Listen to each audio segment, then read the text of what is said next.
It's always mildly disturbing when a Muslim tries to correct me about violence in Islam, but still ends up promoting violence. In a recent video, I shared multiple hadiths where Muhammad commanded his followers to kill apostates. Dawah for Christian didn't want me to think that Muhammad commanded his followers to kill apostates, so he replied, "Kill them means those who do false teaching." Wow, so peaceful. I answered, "So you're saying that anyone who teaches something false should be killed? Great job defending Muhammad."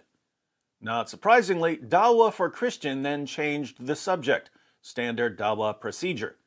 Where in Bible Jesus says, 1. I love unbelievers, 2. I love unbelievers who was sinners, 3. I love unbelievers who are my enemy, please any verse. But then he continues explaining who has to be killed, according to Muhammad. To be killed is munafiq, a hypocrite, or false Islamic preacher, but actually they are fooling Muslims. So, false teachers have to be executed, according to Dawah for Christian.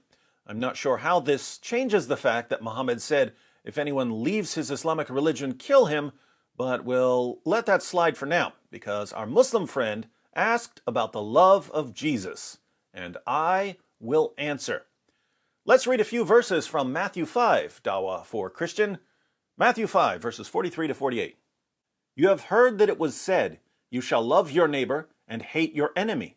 But I say to you, love your enemies and pray for those who persecute you, so that you may be sons of your Father who is in heaven.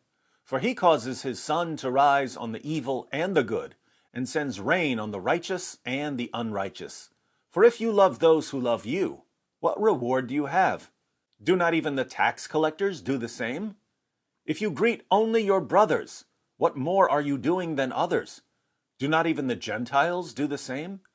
Therefore you are to be perfect, as your heavenly Father is perfect. Notice, Dawah for Christian, Jesus commands his followers to love our enemies, even those who persecute us, so that we can be like God in this sense. God has shown love even towards our enemies, we should too. Notice also that Jesus looks down upon the sort of love that says, love me first and I'll love you back.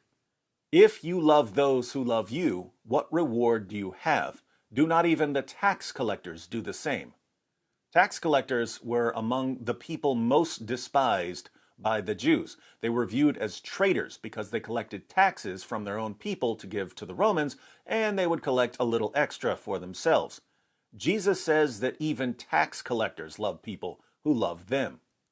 Why is this important for you to know, Dawah for Christian? Well, what kind of love does Allah have? In Surah 3, verses 31 to 32, Allah tells Muhammad to say, if you love Allah, then follow me. Allah will love you and forgive you your faults, and Allah is forgiving, merciful. Say, obey Allah and the apostle, but if they turn back, then surely Allah does not love the unbelievers. So, if you love Allah, then follow Muhammad, and Allah will love you. But if you don't, then Allah will not love you. In other words, if you love Allah first and you obey him, then Allah will decide to love you back. But this is the kind of love that, according to Jesus, is no better than the love of a random tax collector. What this means is that, according to Jesus, the God of the Bible is greater than the God of the Quran. According to Jesus, the God of the Bible is perfect in love. The God of the Quran is limited in love and therefore defective. You follow a defective God, Dawah for Christian, and that's why you're so quick to call for the violent deaths of false teachers.